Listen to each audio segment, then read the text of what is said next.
are the silent killers of the deep. Anti-submarine, submarine, superpower! And since their first appearance, have been the surface warriors' worst nightmares. Stop the attack. Stop the plot. They are, even in their simplest, most primitive form, terrifying. In a blasted drum. Next car's going to be troublesome. Stand by to take it out of low number one, which will be bloody close. People talk about the clear blue ocean. Don't believe them. A few hundred feet of salt water is about as clear as granite. And when a submarine gets down deep, it's as easy to find as the Loch Ness Monster. Control room. All tubes ready, Captain, sir. Hunting submarines has always been a game of crude guesswork. Ship off left wing, sir. Could be a submarine. Make up your mind. Wipe your glasses. Can you identify her? No, sir. Shall we turn away? No, that gives a sure way. Hold on as we are. Let her make the first move.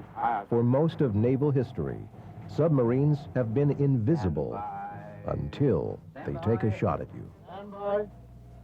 Fire! Fire! Fire! Fire! Anti-submarine warfare has changed over the years. The methods more refined since the dark days of Nazi wolf packs.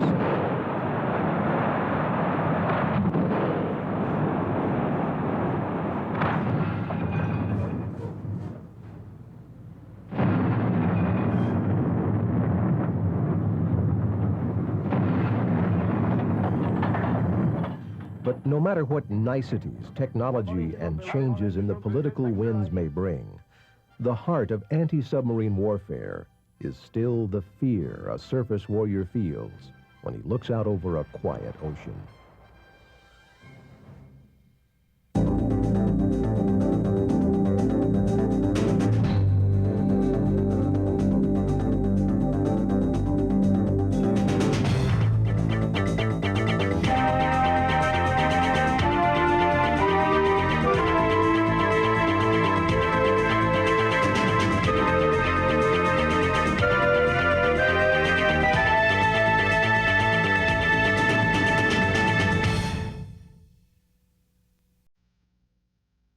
Anti-submarine warfare begins, naturally enough, with water. Seawater is nearly perfect to disappear in, a chemical soup made up of highly reflective substances, magnesium, aluminum, sodium. For decades, the Navy has studied seawater, trying to find some way to tell from its surface what's going on in its depths. To that end, scientists on naval grants have become experts on incredibly obscure subjects.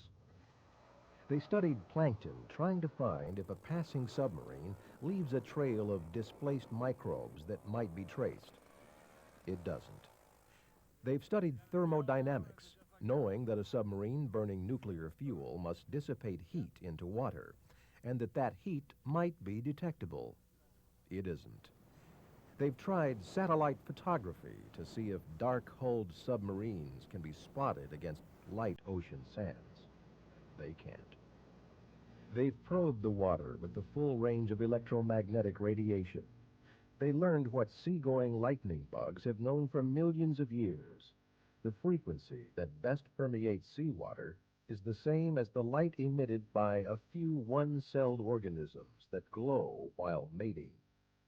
Which leaves one reliable means of finding out what's going on beneath the waves. Sound. It's like if you're at a beach and you put your head under the water and there's water skiers going by, you hear the high hum of the prop. It's no different than finding a submarine who's trying to be stealthy and sneak away from you, or sneak up on a battle group or an amphibious assault force. We find them by sound. Metal-on-metal mechanical sounds in particular fly unimpeded through seawater. A good sonar man can hear a bad submarine half an ocean away. We're just listening all around, collecting all of those very faint sounds that are being captured in the water, and then analyzing those to try to understand just what it is that's out there in the ocean with us. One problem: there aren't many bad subs left. You see, submarines grow quieter every day. Silence has been the obsession of designers and engineers on both sides of the Iron Curtain for 4 decades. They have been remarkably successful. Well, the Russians today have about 5 or 6 submarines at sea that at certain speeds are quieter than anything that we own today. Now that's a change. That never was that until just recently. This is the American ballistic missile submarine Nevada, SSBN 733. The Nevada and its Ohio-class brethren displace more than 18,000 tons and blast through the ocean at 20 knots. They support crews of 150 and carry 24 multiple warhead Trident missiles, enough firepower to alter the course of human history. As the Nevada goes about its business, the loudest sound it makes is the sound of water slipping past its streamlined skin. Nevada, like all American submarines, is nuclear. The first nuclear sub, USS Polaris, demonstrated in 1955 that subs could stay underwater for weeks at a time. The Nevada can slip under the surface off Washington State in July and not be seen again until September, when it surfaces for shore leave in Sicily. Anti-submarine warfare was not always an open ocean endeavor. Diesel submarines need to spend long periods of time on or near the surface, sucking fresh air into their internal combustion engines and recharging their batteries. They were, as a result, effectively limited to operations close to shore, to hit-and-run harassment of shipping lanes and ocean choke points. The game changed forever with the advent of nuclear subs, coupled with quickly programmable ballistic missiles that could strike accurately from virtually anywhere in the world. Submarine warfare was liberated from the littorals.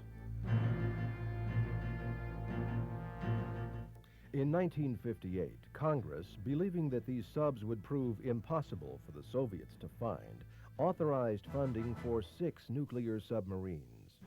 That same year, however, Lockheed's P-3 Orion took its first test flight.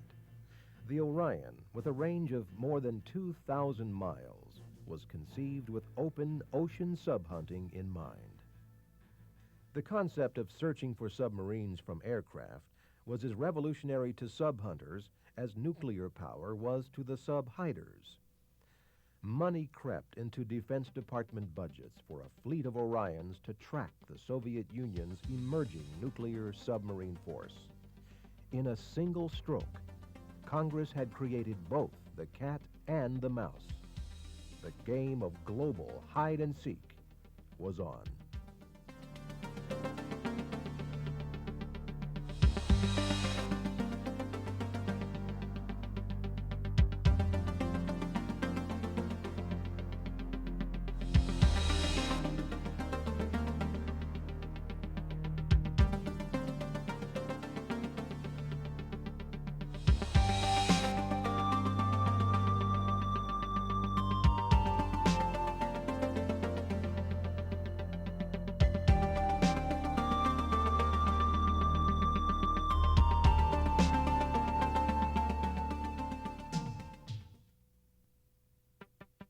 An airplane might not seem the ideal hunting platform for submarines.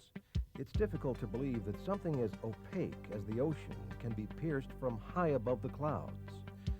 But loitering on high, the P-3 Orion commands an incredible view of hundreds of square miles of ocean. A submarine that shows so much as a periscope above the surface might as well send up fireworks. Now, if he pops up to look around with his periscope, we have a radar. And sometimes it's on, sometimes it's off. We don't tell people what we do, but if he's up, we catch him. If he pops up, turns his radar on. We have an electronic surveillance system that'll hear him do that, so we'll now know where he's at. Still, the primary means of detecting and tracking submarines is sound. The P-3 carries a variety of sonobuoys, 3-foot-long cartridges that can be dropped from as high as 20,000 feet. A P-3 can seed the ocean with various types of sonobuoys, then circle up out of harm's way while listening to every ship passing through that area. Submarines will in service put out a different type of signature, mainly different frequency spectrums, and they look a whole lot different. Between ours and theirs, we have different classic frequencies, and they have different classic frequencies that usually occur. A lot of it's also, operators' experience that tells them which it is. When it comes to different classes, you just have to know what different operating modes they use. Fitted with small drogue or rotary parachutes to slow their fall, as many as 99 sonobuoys can be monitored simultaneously by a single P-3. The simplest are merely hydrophones that relay sound from the water to the sky. Others seek out a sound source's direction and, dropped into the ocean miles apart, can pinpoint the location of even the stealthiest subs. Dispersed like pickets across a body of water, the sonobuoys can be monitored by subsequent P-3 patrols. We track them, get down to attack criteria, and then back off and just track, turn over to the next crew coming out. We track them for days at a time. So that was fun. That's Sherlock Holmes, cat and mouse, stealth. If he hears you, which he can, he's listening to you too. He tries to get away. So it was very cat and mouse. It's all slow. It's not like a dogfight where everything happens fast. This all happens slow, but you don't know what he's doing, and he doesn't know what you're doing. Sonobuoys are expensive, and though the Navy goes through thousands of them every year, they are usually not used for random searches of open water. Instead, sonobuoys are used in areas frequented by enemy submarines. The P-3 Warriors use them to track single subs. The contest can sometimes get very personal. These submarines, when they travel, when they're on station, on patrol or whatever, they try to remain covert, and so they do things to lose us, whether or not they know that we're there. So you certainly can't get complacent, because if you do, then you've lost it, and that's the last thing you want to do. The holy grail of sub-hunters is the surface contact, catching a patrolling submarine on the surface. It is the equivalent of catching the enemy with his pants down. It's like I've been the quarterback leading a team effort, and we've won a competition. And also, from a personal standpoint, I feel very good because as a lieutenant in the United States Navy, I've matched my crew, my aircraft, and my wits against the Soviet submarine skipper. It can be described as nothing but satisfying. It's tremendously satisfying. Unlike other Cold Warriors, the crews of the P-3 carried out their full battle mission. Though they are armed with torpedoes and anti-ship harpoon missiles, the primary mission of the P-3 is to track subs, alerting the remainder of the fleet of their whereabouts. The killing, in most circumstances, would have been left to U.S. attack submarines. The collapse of the Soviet Empire, however, devalued years of open ocean experience almost overnight. The action in anti-sub warfare shifted from the open ocean to the shallow coastal waters. There, the Navy encountered an old nemesis, a fleet of inexpensive and vastly improved diesel submarines. Archaic by strategic standards, the diesel still posed a new and terrifying tactical threat. Take, for example, Iran, which bought several Russian Hotel-class diesels. Even if the hotels can't disappear into the deep ocean, they're still dangerous. By ducking out of a protected harbor and maneuvering inaudibly for only a few hours, one could easily sink an American aircraft carrier. Finding a submerged submarine is a very difficult issue. It's like warriors forever have always hid behind bushes and trees and rocks so they wouldn't be seen. Submarines hide underwater. The hard reality is the only truly effective way to root a submarine out of the mud is with another submarine.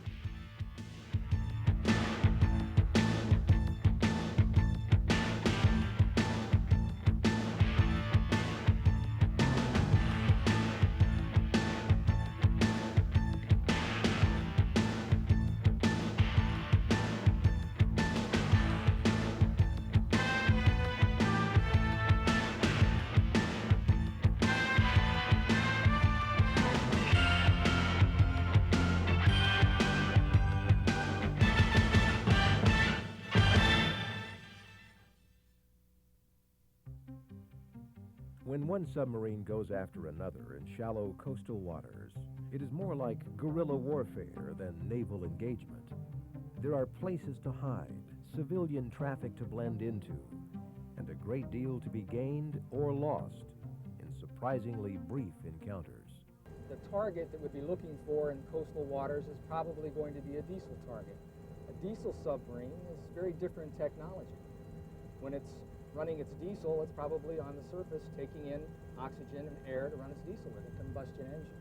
But at the same time, the diesel is able to charge batteries so that when it submerges, it can run a little electric motor, little being probably a poor description, so there's less noise. They're quiet by nature.